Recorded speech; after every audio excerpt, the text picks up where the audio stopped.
1976 में संविधान के साथ बहुत बड़ा धोखा हुआ था।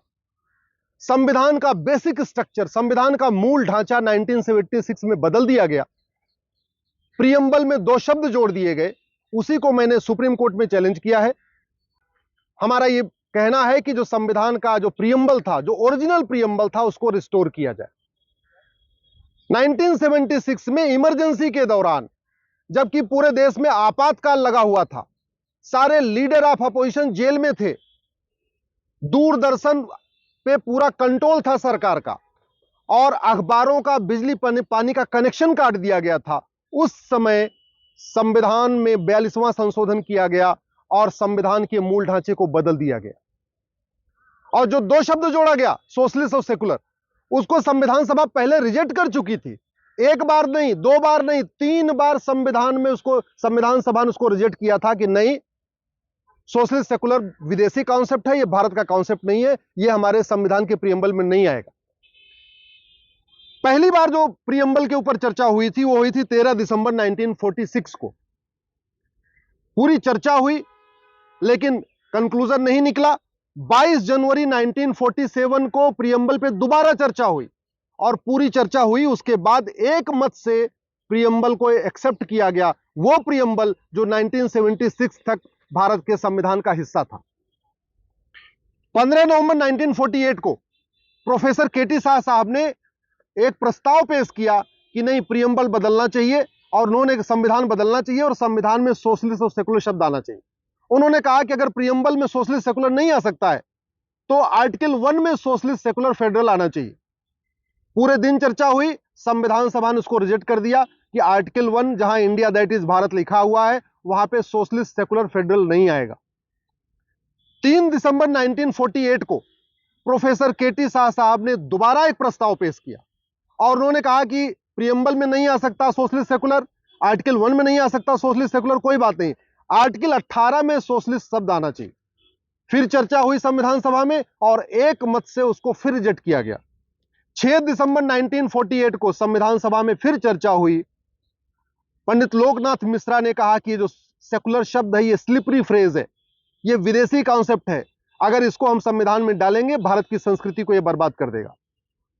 एचवी कामत साहब ने कहा कि धर्म अलग होता है, रिलीजन अलग होता है, धर्म का सेकुलर से कोई लेना देना नहीं, इसलिए यह सेकुलर शब्द नहीं आना चाहिए। 17 अक्टूबर 1949 को फिर चर्चा हुई इस प्रियम्बल के ऊपर और फाइनली एक मत से संविधान सभा ने प्रियम्बल को एक्सेप्ट किया, और वो प्रियम्बल एक्सेप्ट किया जो 1950 से लेके 1976 तक, 1976 तक, यानी इमरजेंसी के दौरान बढ़िया काम करता रहा, कहीं कोई दिक्कत नहीं आई, उससे देश आगे बढ़ता रहा। 26 नवंबर 1949 को हमारा संविधान पूरा हो गया। संविधान सभा, इससे हम 26 नवंबर को हम संविधान दिवस मनाते हैं। 24 जनवरी को राष्ट्रगान अडॉप्ट हो गया। 25 जनवरी को संविधान सभा भंग हो गई। ध्यान रखिए, ये जो संविधान बनाया गया, ये किसके द्वारा? संविधान सभा के द्वारा। और वो कब भंग हो गया? वो 25 जनवरी 1950 को भंग हो गया, यानी 76 में संविधान सभा थी ही नहीं। 26 जनवरी 1950 से हम रिपब्लिक डे मनाते हैं। 1967 में सुप्रीम कोर्ट का गोलकनाथ केस का फैसला आया, जिसमें सुप्रीम कोर्ट ने कहा कि संविधान के बेसिक स्ट्रक्चर को कोई भी सरकार नहीं बदल सकती। और बेसिक स्ट्रक्चर का मतलब डेमोक्रेसी, बेसिक स्ट्रक्चर का मतलब equality, justice, liberty, fraternity, basic structure का मतलब सोवरेंटी। संविधान, हमारे सुप्रीम कोर्ट ने कहा था गोलकनाथ केस में कि कोई भी सरकार न तो फंडामेंटल राइट में छेड़छाड़ कर सकती है, और जो बेसिक स्ट्रक्चर है equality, justice, liberty, fraternity, democracy, इसको बदल नहीं सकती है। 1971 में जैसे ही इंदिरा गांधी को 352 सीट मिली, उन्होंने गोलकनाथ केस को पलटने के लिए 24वां संविधान संशोधन पेश कर दिया। 1973 में एक हिस्टोरिक जजमेंट आया जिसको केशवानंद भारती केस कहते हैं। 1973 में उस समय सुप्रीम कोर्ट में टोटल 13 जज होते थे और केशवानंद भारती केस को 13 के 13 जजों ने एक साथ सुना था।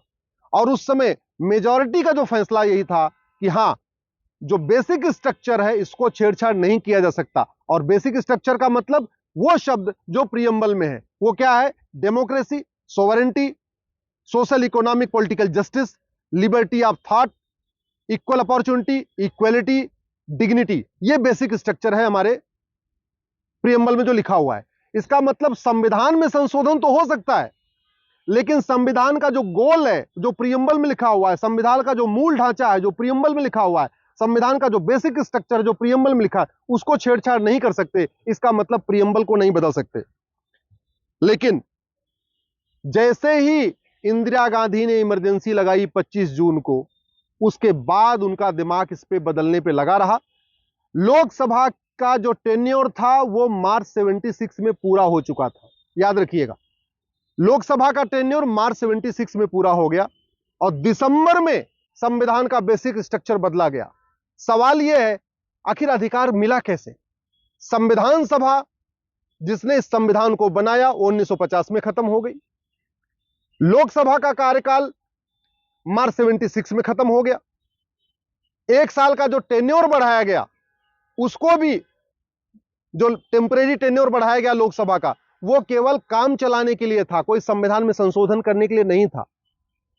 सुप्रीम कोर्ट ने 24 जून को जो फैसला दिया था इंदिरा गांधी को, एक तरीके से उनको कार्यवाहक प्रधानमंत्री का उनको अवसर दिया था। 12 जून को इलाहाबाद हाई कोर्ट ने इंदिरा गांधी का जो चुनाव था उसको रद्द कर दिया। इंदिरा गांधी के ऊपर चुनाव लड़ने पे 6 साल का बैन लगा दिया। इंदिरा गांधी सुप्रीम कोर्ट आई। 24 जून को सुप्रीम कोर्ट का फैसला आया, लेकिन सुप्रीम कोर्ट ने इलाहाबाद हाई कोर्ट के फैसले पे कंप्लीट रोक नहीं लगाई, पूरी तरीके से उसको उस पे स्टे नहीं दिया। सुप्रीम कोर्ट ने कहा कि ठीक है, आप प्रधानमंत्री बने रह सकती हैं, लेकिन आप कोई महत्वपूर्ण निर्णय नहीं ले पाएंगे। लेकिन 24 जून को सुप्रीम कोर्ट का फैसला आता है और 25 जून को राष्ट्रपति से कह के पूरे देश में इमरजेंसी लगा दी जाती है। इमरजेंसी लगाते ही देश के सभी प्रमुख नेताओं को जेल में डाल दिया जाता है। दूरदर्शन को पूरी तरीके कंट्रोल कर लिया जाता है। उस समय एक ही न्यूज चैनल था दूरदर्शन, बाकी कोई न्यूज चैनल था नहीं। अखबारों पे पूरी तरीके से बैन लगाने की कोशिश की जाती थी। जो अखबार इंदिरा गांधी के खिलाफ लिख रहे थे, उनका बिजली पानी का कनेक्शन काट दिया जाता था। बहुत सारे अखबार तो ऐसे थे कि जो बेचारे किराए का जनरेटर लेके अपना अखबार छाप रहे थे। ऐसी स्थिति में दिसंबर 76 में संविधान का मूल ढांचा बदला गया। इसीलिए मैंने सुप्रीम कोर्ट में पीआईएल फाइल किया है। और मूल ढांचा तो बदल दिया, लेकिन प्रियम्बल की डेट नहीं बदली। प्रियम्बल में जो डेट है वो आज भी 26 नवंबर 1949 लिखा हुआ है। सोचिए कितना बड़ा धोखा, कितना बड़ा फ्रॉड हुआ है। प्रियम्बल बदला गया है दिसंबर 76 में और प्रियम्बल पे डेट पड़ी हुई है नवंबर 1949 की। इतना बड़ा फ्रॉड हुआ है। न लोकसभा थी, न संविधान सभा थी। इंदिरा गांधी उस समय कार्यवाहक प्रधानमंत्री थी। सुप्रीम कोर्ट ने 24 जून 1975 को कह दिया था कि आप रहिए प्रधानमंत्री, लेकिन आप कोई महत्वपूर्ण निर्णय नहीं ले पाएंगी। और निर्णय इतना बड़ा कि संविधान का बेसिक स्ट्रक्चर बदल दिया, और वो भी वो 2 शब्द डाल दिए प्रियम्बल में जिसको संविधान सभा ने 3 बार पहले ही रिजेक्ट किया था।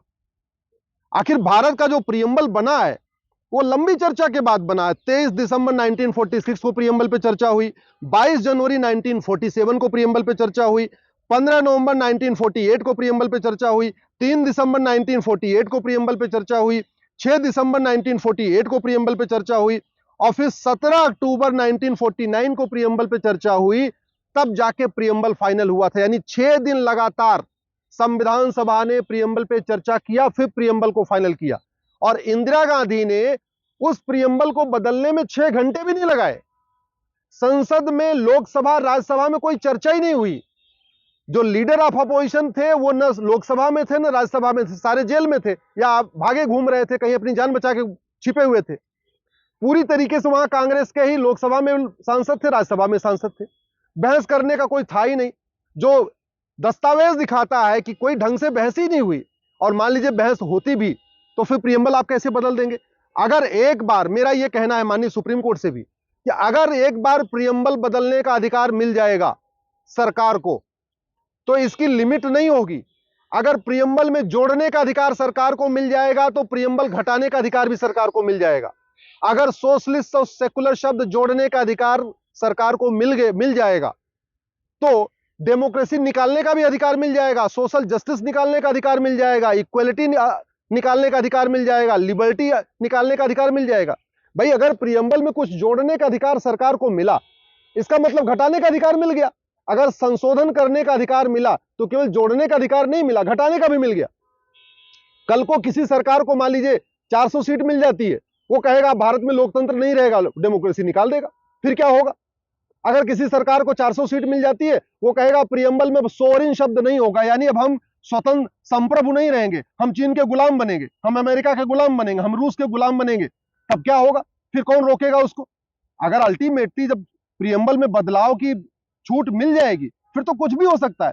कल को कोई सरकार 400 सीट मिल जाए, बोले इसमें जी माइनॉरिटी को अलग अधिकार होगा, मेजॉरिटी का अलग अधिकार होगा।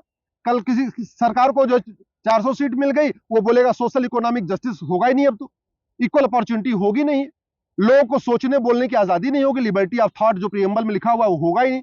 फिर क्या होगा? इसलिए मेरा माननीय सुप्रीम कोर्ट से यही निवेदन है कि इस चीज को गंभीरता के साथ समझे कि प्रियम्बल में बदलाव का अधिकार अगर हमने दे दिया, इसकी कोई लिमिट नहीं होगी, फिर कहां जाके मामला रुकेगा कुछ नहीं कह सकते, सरकारें मनमानी करती रहेंगी। इसलिए जो शब्द इसमें सोशलिस्ट सेकुलर जोड़ा गया है उसको निकाला जाए। पहली बात तो एकदम फ्रॉड है, वो इमरजेंसी के दौरान जोड़ा गया है, कोई डिबेट नहीं हुई। और दूसरा, एक बार अगर हमने संविधान का मूल ढांचा बदलने का अधिकार सरकार को दे दिया, आने वाले टाइम में सरकारें भगवान जाने क्या करेंगी, कुछ हम सोच भी नहीं सकते हैं। इसलिए ओरिजिनल प्रियम्बल को रिस्टोर किया जाए और जो अमेंडमेंट डाला गया इसमें सोशलिस्ट सेकुलर, उसको निकाला जाए।